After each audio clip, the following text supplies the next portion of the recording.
All right, guys, welcome to part 4.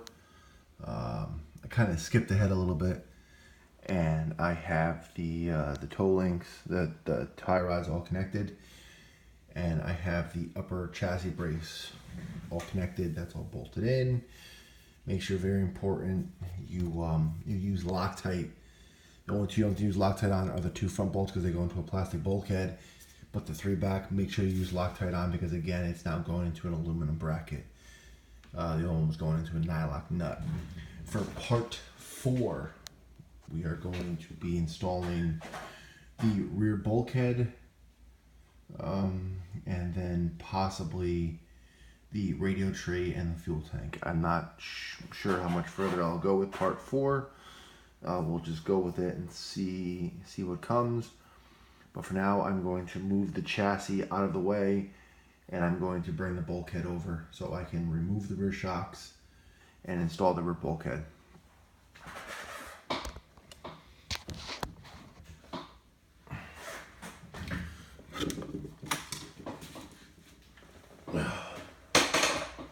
Starting to get heavy again. So, let me sort of reach in front of the camera here. Alright, so we have the bulkhead. We're going to remove the rear shocks.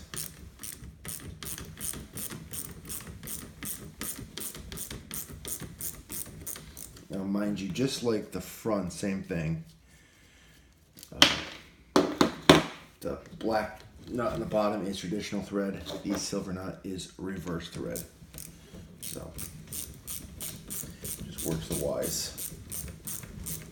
And one thing I did notice, I think I mentioned it before, I was looking at my center diff. The output cups are really wearing out. So it's time to replace those. They're getting really worn. Again, this is not going to be the end all be all of my build videos. I have to say, for my first real build video, I have to say I'm quite enjoying this.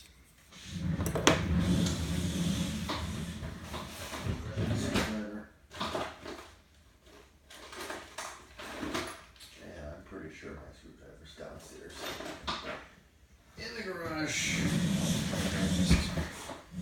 I don't feel like going down there, so see if a 1.5 Allen will do. It sure will.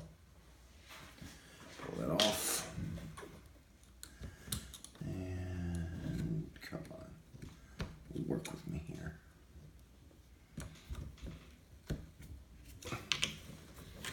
I just have these off too, which is the problem.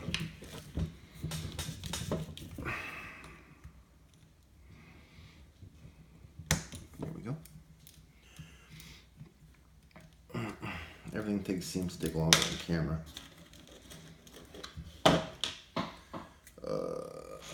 My life for a drill.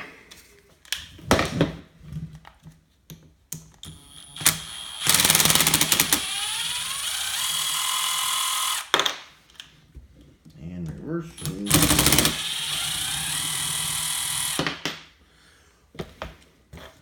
Bam.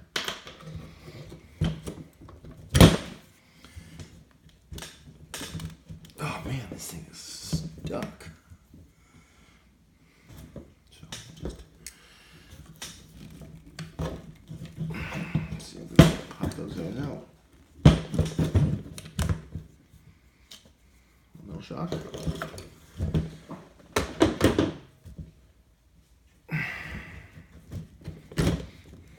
2 little shocks. Shocks removed. All right. Set this chassis aside, or sorry, bulkhead aside, and let's grab the happy chassis.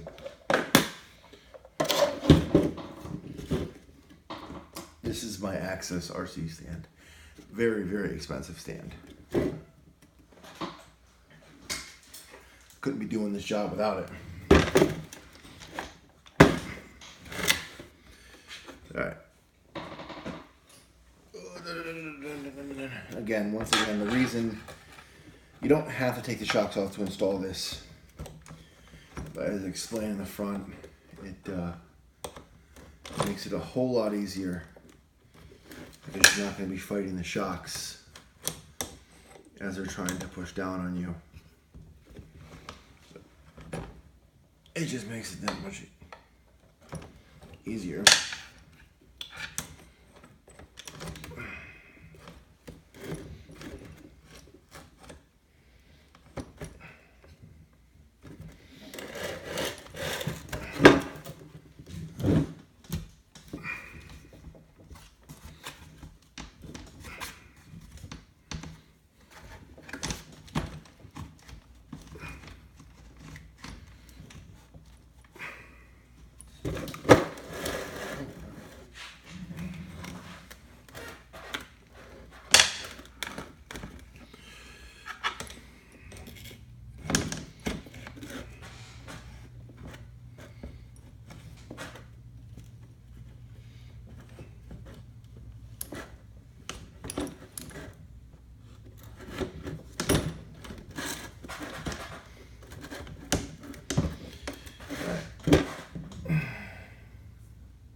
See, if I was smart, I would have prepped and I would have been ready. But I'm not.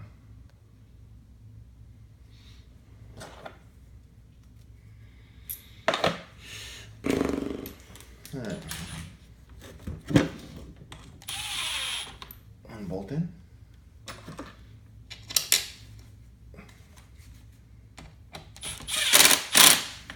Two bolts. So I'm just going to get them started and then turn them in by hand.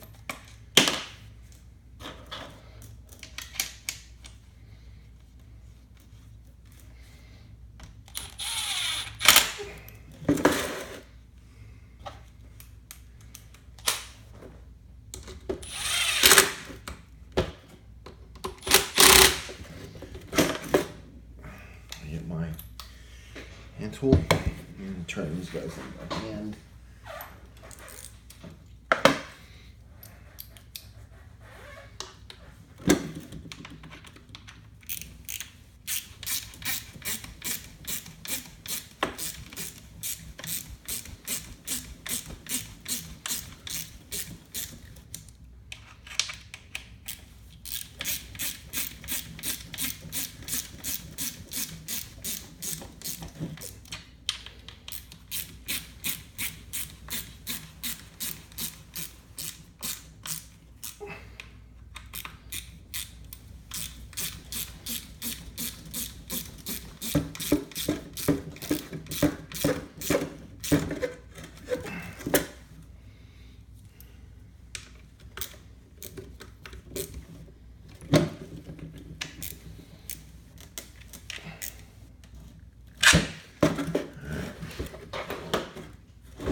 Take this pretty new brace, put some Loctite on it.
The one thing that I did not go over when I was doing the front is you are going to have to readjust your droop screws because of the fact that you do have a little bit more material, so I am going to go ahead and set my droop screws really quick.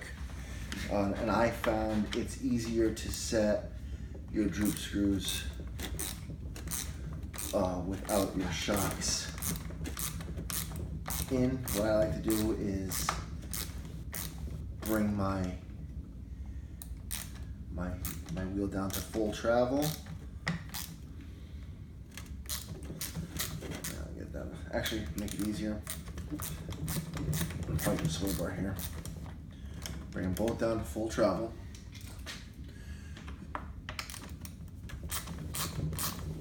And it's just the setting that I run.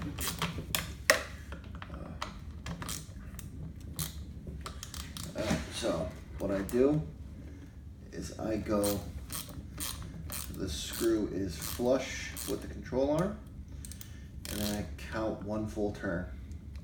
Quarter, quarter, quarter, quarter. Actually, maybe a little more, one more. 1 1/4 turn. Same thing on this guy. Do it so that it's flush, and then count quarter, quarter, quarter, quarter, and so 1 1/4 turns out. And no, you know what? Maybe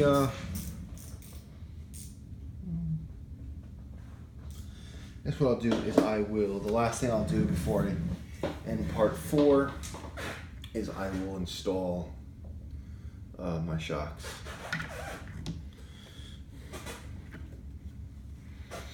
That way the shocks are in.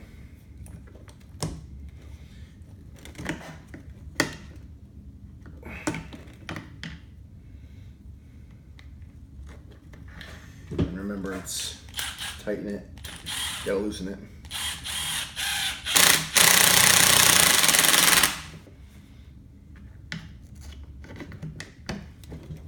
Okay. Same thing with this guy.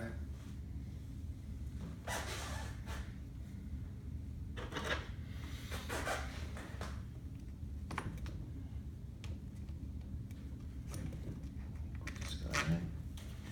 I use normal thread, so I'll just tighten him normally. Perfect. Pop the shocks on. Washer. Your nut.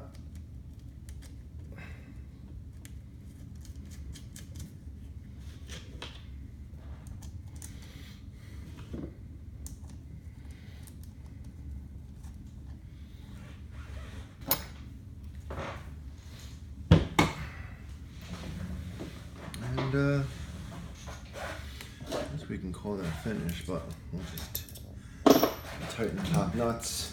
That way they're done.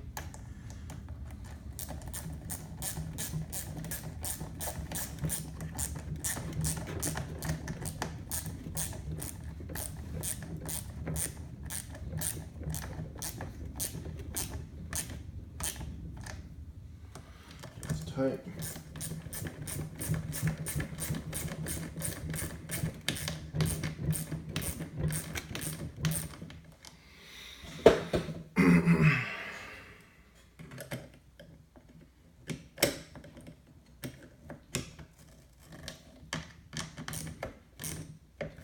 All right.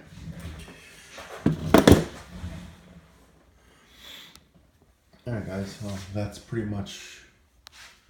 But as far as I'm going to take it for part 4, I now have the rear aluminum bracing. You can't see it, but under, I mean, you guys saw me do it, but you can kind of vaguely see it under there, the blue. That is the Team Fast Eddie 0 degree or 0 toe. And then I also have the Team Fast Eddie droop screw bump stops in. You saw me put in. The front, I have the front chassis brace, the front aluminum brace. You saw it before. That's an old install, the Team J Straglink. In the front, same thing, the Team Fast Eddie bump stops. And then I have the new bumper in the front, which has been needed for a while. Part 5, we will be reinstalling the radio tray with all the servos. And then I don't know if I'm going to do probably part 6. I might include in part 5 will be the reinstall of the engine. And that's about it. And then we'll get the wheels on it, get the body on it, and this guy will be put away. And then probably judging by the outputs on all of them, I'll probably be stripping this truck down again. I don't know if I'll be doing a video on it or not, but I will probably be installing, probably not going to go to the stock ones. I'll probably go to the Fat Dad output drives. A little bit stronger, because you can, let's see if you can see it. You can see where it's really worn. And so, all right, guys. Well, I'll talk to y'all later, and I'll see you in part 4, or sorry, part 5. Later, guys.